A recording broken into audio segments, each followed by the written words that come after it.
डूब मरो शर्म से पंडिताइन, एक लाइन में इतनी आग की मनवाद की चिता सुलग उठे। लेकिन कहानी यहां से शुरू नहीं होती है।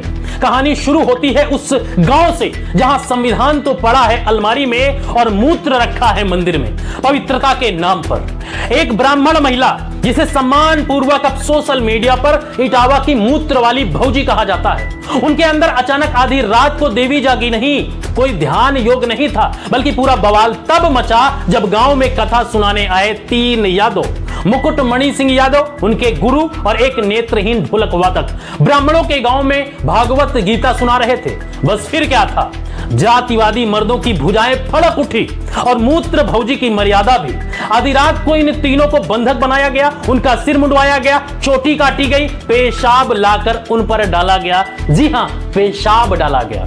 अब आप सोच रहे होंगे कि ये सब करने वाले कौन थे? कोई पागल नहीं, ये समाज के धार्मिक ठेकेदार, मर्यादा पुरुषोत्तम संघ के सदस्य, जिनकी मर्यादा शुरू होती है मूत्र से और खत्म होती है जाति सूचक गालियों पर। अब इस महिला ने एक नया पन्ना पलटा है जो शायद मनुस्मृति के बाद का सबसे बड़ा ग्रंथ बन सकता है, छेड़छाड़ का प्रकरण। जब सोशल मीडिया पर इस अमानवीय कृत्य का विरोध शुरू हुआ, जब मामला वायरल हुआ तो मामला पलटा।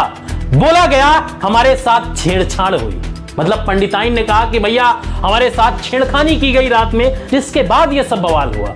मतलब एक नेत्रहीन लड़का, उसका साथी मुकुट सिंह यादव और गुरु उनके जो यादव जी थे, तीनों रात भर पंडिताइन के साथ छेड़खानी करते रहे।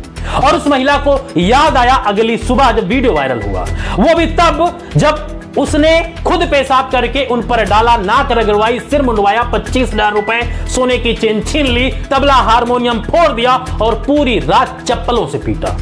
एक पल को रुकिए, छेड़छाड़ के बाद आप थाने नहीं जाती, पेशाब करने जाती हैं? वाह, क्या न्याय प्रणाली है। भारत का नया न्याय तंत्र। FIR नहीं होगी, अब सिर्फ पेशाब करके छिड़काव किया जाएगा।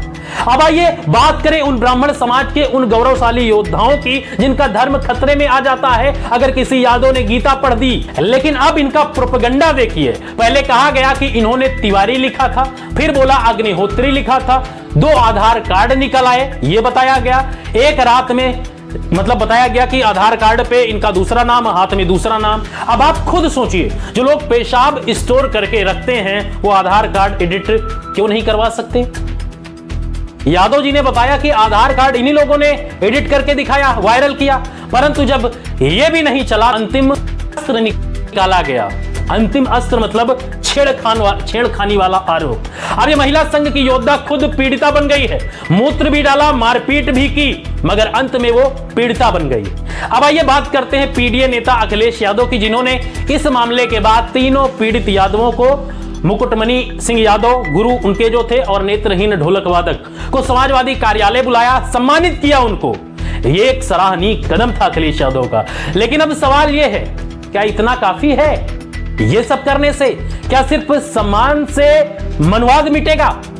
अखिलेश यादव PDA की बात करते हैं, लेकिन वो अब तक मनवादी ढांचे की जो सड़ांध पर खुलकर हमला नहीं कर पाते हैं। वो अब भी चुप रहते हैं। जब यादवों के ऊपर मूत्र फेंका जाता है, जब जाति सूचक गालियां दी जाती है, तब भी वो कहावतों के आधार पर कहते हैं, खुलकर नहीं कह पाते कि इनको आपको जो है चंदा नहीं देना है, आपको दक्षिणा नहीं देनी, खुलकर नहीं बोल पाते हैं। अब आइए मिलिए ब्रजेश मिश्रा जी से, एक ऐसा व्यक्ति जो खुद को एडवोकेट कहता है, वकालत करता है, लेकिन उसने अखिलेश यादव को उनकी औकात याद दिला दी। उसने कहा कि PDA का दिखावा करते हैं।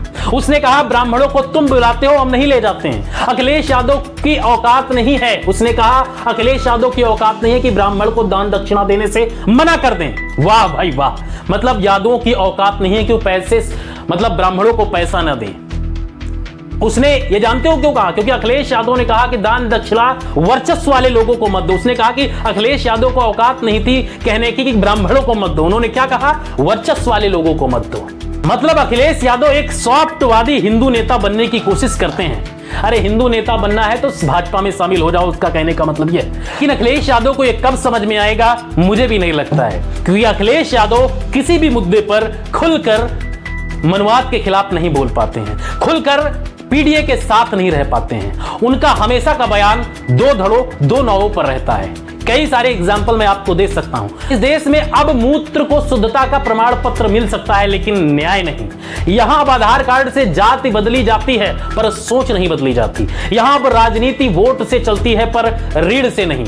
अखिलेश यादव जी, आपने सही किया जो इन युवाओं को बुलाया और सम्मानित किया, लेकिन अगर आप सच में अपने समाज के नेता हैं तो मनवादियों की इस गंदगी को साफ करने का बीड़ा भी उठाइए। सिर्फ पीडीए करने से यह सामाजिक सफाई नहीं हो पाएगी, सामाजिक शुद्धता इस तरीके से नहीं होगी। नहीं तो मूत्र से नहीं, मनवाद से आपकी शुद्धता कर देंगे लोग, वरना अगली बार मूत्र से शुद्धि आपके नाम की भी हो सकती है। इतिहास के पन्नों में जहां लिखा होगा एक नेता जो यादव होते हुए भी यादवों का रक्षा नहीं कर पाया, वो खुल के पीडीए के लिए नहीं बोल पाया, वो दो नावों पर पैर रखने की कोशिश करता रहा, 17 से 47 तक उसका कुछ नहीं हो पाया। इसलिए मैं फिर से कहूंगा, मनवाद के इस मूत्र तंत्र से बाहर आओ, वरना अगली बार तुम भी शुद्ध किए जाओगे जाति, सोच और आत्मसम्मान से।